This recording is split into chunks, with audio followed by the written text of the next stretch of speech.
Hello, hello. This is Yuri with Moving Sales Professionals and Let's Talk Moving podcast. And with me today, I have Tanya Green with Coleman Worldwide. I am honored to have her with us again as a guest with second most views on my podcast in the year plus of its existence. So, Tanya, thank you very, very, very much for joining us again. Thank you for having me. I'm excited to be back. Great. So tell me, what has changed since we talked last? There's a couple of things that I'm excited to share with you. Since the last podcast, my territory has expanded. And so now I am traveling up to the East Coast, actually in your backyard. I'm working with our service center in the Baltimore, Maryland area and in the Woodbridge, DC market. And they've also added Hopkinsville, Kentucky to me. So Okay. we've had a little bit of expansion. Some new team members. It's been a lot of fun to get to know them and to get to know everybody on the East Coast and what it's like for them. It's completely different, everywhere that you work with the territories and everything. So it's been an adjustment that started in October of last year. So we're about 6 months in now. Awesome. So that means you can actually physically come and visit us. Yes, stop by and see you next time I'm up or something. I'll let you know. Absolutely. Let me know. There's one other thing that's exciting that I have to Okay. share with you. I'm based out of Panama City, Florida. I'm down on the Right. Panhandle. And October 2018, our service center here was destroyed by Hurricane Michael. And so for the past 6 years, we've been working out of Panama City. We've still had a consultant here. They've still been booking business in our service centers in our neighboring areas, Fort Walton Beach and Dothan, Alabama. They've been helping our consultant to cover his COD moves and any military, of course, because we service both COD and military. But our service center is actually being rebuilt. We broke ground last year in the summer, and we're actually scheduled to be open, not an exact date yet, but sometime within the next month. So we're Oh, that's super awesome. excited about that. A brand new warehouse. So I'm actually going to have an office to go into for the first time in like 6 years. So it's very exciting. And I'm so excited. I want to show you what I bought for my office. I don't even have furniture in it yet, but I've got something I want to show you. You want to see it? Sure. What do you got? It's kind of big. Hopefully you can see it. Can you see this? Ah, okay. Okay. Coffee is for closers. All right. I Yeah, like it. I coffee's like for it. closers. So I like it. I like it. I can't wait to hang that in my office. So I got that actually. I've had this sitting in the box. It's been at my house for about a month. I opened it just for you, Yuri, so I could I show you what I'm going appreciate to hang that. in my Thank you. office. So yeah. And now for a word from our sponsors. If you're a moving business owner, you may have already heard of Moversville, an email marketing service that helps moving companies increase, repeat, and referral business. But have you heard of Moversville Connect? Moversville Connect is an incredible resource for all things moving. They feature an array of vendors and services that cater specifically to the moving industry. You can find companies that provide moving software, moving sales services, marketing services, moving equipment providers, and much, much more. Visit moversville.com today to learn more. Our warehouse is going to be 30,000 square feet. We're going to have climate controlled storage, 36-foot high clearance. So it's going to be a nice facility. We're excited about the climate controlled storage. That's going to be a first for me. It's awesome. So it's always good to have new changes. So I take it business is going well. Yeah, everything's going good. The first part of this year, I will say, has been very competitive. Are you guys seeing that? I mean, it's like super competitive out there Yeah, I right mean, now. I think at the end, what we're seeing is the pie is smaller and there's more people that want a piece. So that makes it, of course, competitive. So Yeah. you got to make yourself more competitive. People also have less money to go around, so that's another problem that we're having. Obviously, that's still layover from all the things that we got going on with the housing market and all that. But at the same time, I mean, we're in April. I'm definitely seeing that things are picking up. I mean, my office right now, yeah, we got over 50K booked. It's not a huge amount, but it's a nice start. That's good. Our April's looking It's actually good, no, but it's sorry, $94,000 we got booked. oh wow, okay. And it's That's only awesome. in 5 days. So I mean, Uh-huh. obviously you want bigger numbers, but it's a good start to April, still coming out of the this past year. So I don't Yeah. think it's a bad start. Nope, not at all. Is there anything else that Coleman is doing now that's making it more competitive? Yeah. Anything that we can tell our listeners? One thing that we're really trying to focus on is because of the competition is we want to reduce the cancellations. That's one thing that's really important. When you get that customer on your schedule, you need to contact them immediately and Make the initial contact, move the appointment up if you can. Try to be the first one in the door, because if we don't reach out to these customers quick enough, once we have them on our schedule, and you have other movers that go out there before you, and sometimes the customers will go ahead and just make a decision and not allow the other people to come in. I want my people to make sure that they're making that contact, establish some kind of connection with them over the phone, some credibility, and try to move the appointment up if they have the availability to go in sooner. I want them to do such a phenomenal job in the house, being the first one in, that they create doubt in that customer's mind with everyone that comes in after them. I want them to set the bar. So one thing is to try to reduce the cancellations.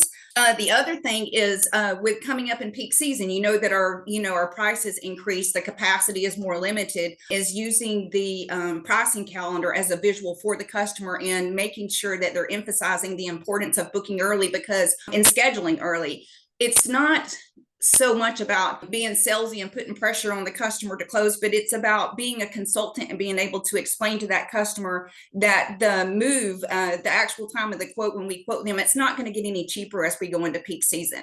And if we can't get them to lock in those dates and to lock in the rates, before that quote expires and we have to requote that customer, they're going to see a price increase. We're just trying to make sure that we're stressing the importance of getting their move locked in. Are you a mover looking to make an impact? Discover Moving Letters AI and join the ML Plus Club today to get 100 free letters for your campaign. Elevate your customer engagement with the personal touch of handwritten letters. If you want to take your company to that next level, it's the only way to subscribe. If you're doing anything but Moving Letters AI, you need to get on it. So it's going to take your business to that next level. You're going to see an increase in that revenue. Let's go. Don't miss out. Join the revolution and start making moves that matter. That's the same thing that I've been saying to a lot of people. Now, let me ask you this, Tanya, because that's something that people have brought up to me. Obviously you've heard of Louis Massaro, and Louis talks a lot about tentative reservation.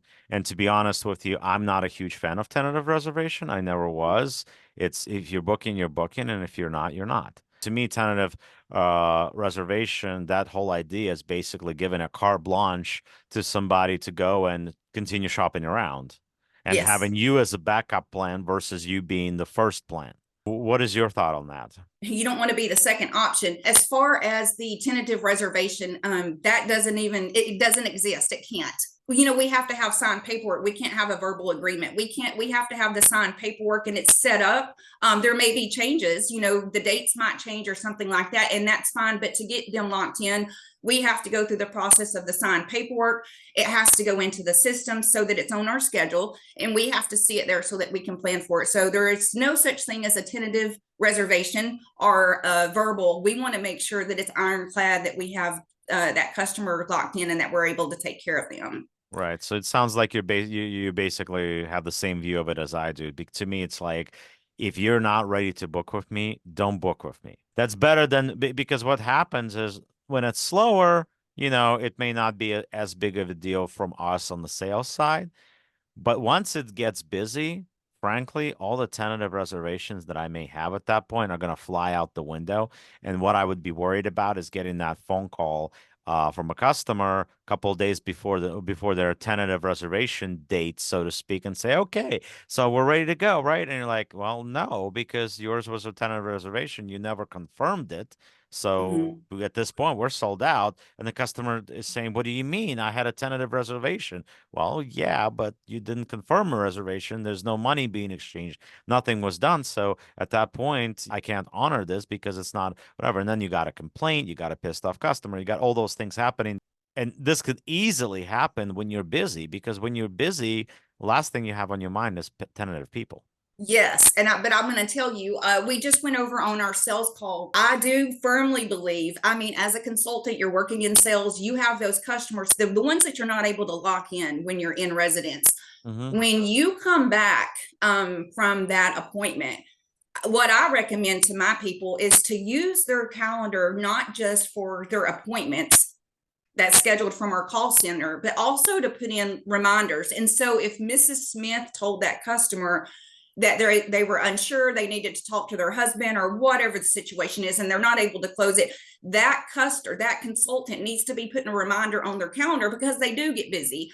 They need to put a reminder on their calendar to follow up with Mrs. Smith and not wait too long. Contact her back and confirm and let her know, Mrs. Smith, your estimate, wanted to touch base with you. It's your estimate's going to expire in another week. We really need to get you locked in. We've got to get you on the schedule so that we can plan. It costs nothing. It costs nothing to schedule your move. There's no deposits required, but it's going to cost you more money if we don't go ahead and get you locked in. So that's kind of the angle that I want those guys to go with. But it is the responsibility to follow up with those customers and not leave them lingering, so that they're going to call you within that 1 to 2 days before the move is supposed to take place. Because just like you said, it's not going to be pretty when they do. Right. And it also, I think the whole idea of tentative reservation, it creates another category, frankly, creates more work for you, especially when you're busy, when you don't have time for it. Because when you don't, because I think it needs to be simple. You're booked or you're not. There shouldn't be a category in between, because that's what makes it a gray area. And like I said, if you're busy, you may have it on your calendar, you may have notes to call them, but if you're busy, you're also going to prioritize. And who's going to be on your priority list? The person that you talked to yesterday that's already, or these tentative reservations that may or may not be. I don't know. It's just I don't like that whole idea. To me, it's just easier. You're booked or you're not. It just makes it simpler. Because if you're not booked, you can't say that you are. And you can't ask me to honor a specific date because you're not booked. You're not on the schedule. Yeah. There are no maybes in this industry. Do you think that, how are you feeling? Obviously, in the past year, do you feel like things are getting better? I think that things are really starting to pick up. I'm seeing a lot more movement, a lot more registrations coming through on my email, which is very exciting. So I think that it's looking good for us so far. March was a little disappointing. I will say that. We were out there, but just not where we probably should have been. But April's looking so much better that I have renewed hope, for the upcoming peak season. I'm excited. Yeah, and I think honestly, in my 20 years of doing this, I think March and April have always been interesting months, in the sense that one was always down and one was always up, and you never knew which one was going to be which. And obviously, February was always the slowest month of the year, but March and April was always it's either this way or this way. And it's just like, and you could never really predict it ahead of time to see how it goes, basically, right? And by the way, the other thing I wanted to mention too. So I've been following and I've been seeing a lot of your social media stuff pop out on TikTok and Instagram and stuff like that. And I think it's awesome. It's awesome the fact that you're doing that. And of course, I've been a big promoter of the whole idea of social media and getting moving on there, and just in general. So I think it's awesome that you're doing that, because I've certainly seen it. I've certainly noticed. Well, absolutely. Thank you. It is a lot of fun to get on social media, and we've been always self-generation is important. And so we've been really emphasizing to the consultants the importance. And I actually seen one of your TikToks where you had talked about that, getting out there on social media. I have seen a lot of great success from my consultants who have done that, putting different things on social media, getting into groups within their city, their town that they live in, and putting their information out there. And they're actually getting a lot of self-generated leads from people within their community doing that.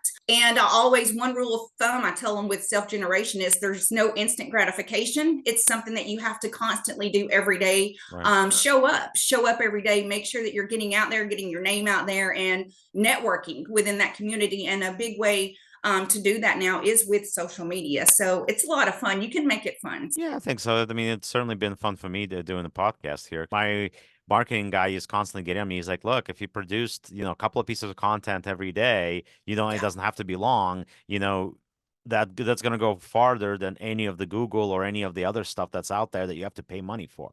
So if you're creating content all the time, it's going to actually create a much bigger buzz for you, and it's going to drive a lot more traffic to, just because of the way Google and other, internet algorithms work in general.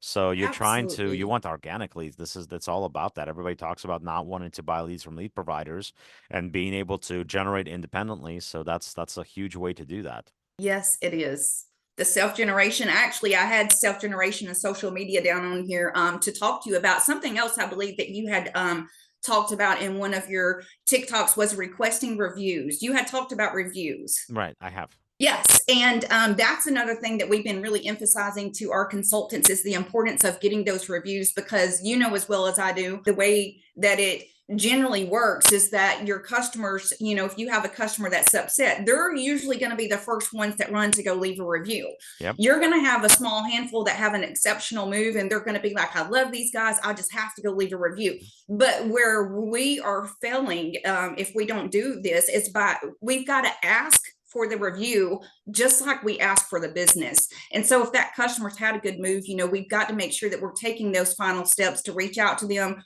request the review, to just get everything increased. Me as a consumer, to get our scores increased, or with Google, you know, as a consumer, when I'm going out to make a purchase, and you know that these moves are not cheap, people are paying good money for these moves. I am someone who goes in and I check reviews before I buy a certain product or a service. And I just, you know, most people do that these days. And so our reviews have to be, we got to, you know, work on getting our reviews increased. They've been doing a great job.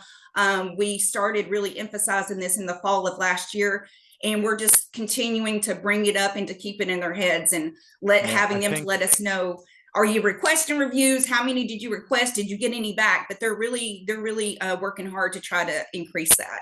Yeah, I think one of the main things, and that's what I was talking about too, is that some places tell you, oh, we don't want you to approach the customers to get reviews. What?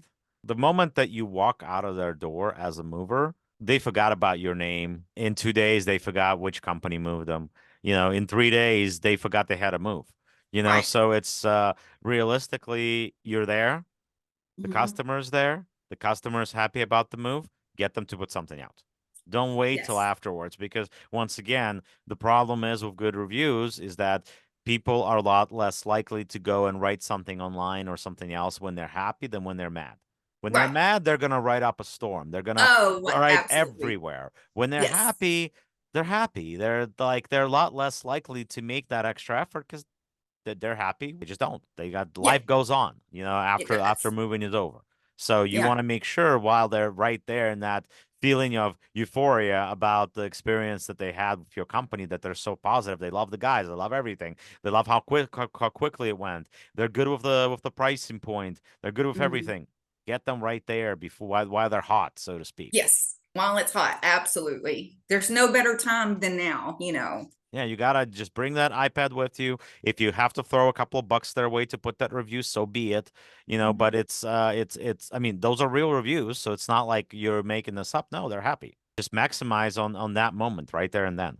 Yes, and it will help. I think that over time, as we continue to get our scores up, you know, that it's going to, they're going to see a difference from that. Absolutely, especially if you're a small mover and you're looking to scale up. Look, if you're doing, and my thing has always been this. I've heard from movers that only do local moves. I heard from movers that only do long distance moves. Mhm. I think you have to do everything. If the You business do. is there, do everything. Do Yes. local, do long distance. If you can throw some cleaning services in, throw them in. If you can throw Mhm. some painting touch-up services, throw it in. You want to make sure you have maximize your profits and you have maximize streams of revenue into your company, because things do slow up, things do pick up, but you want to make sure They that do. that stream of revenue, that you know, get different streams of revenue coming in, because that's what allows you to sustain your company.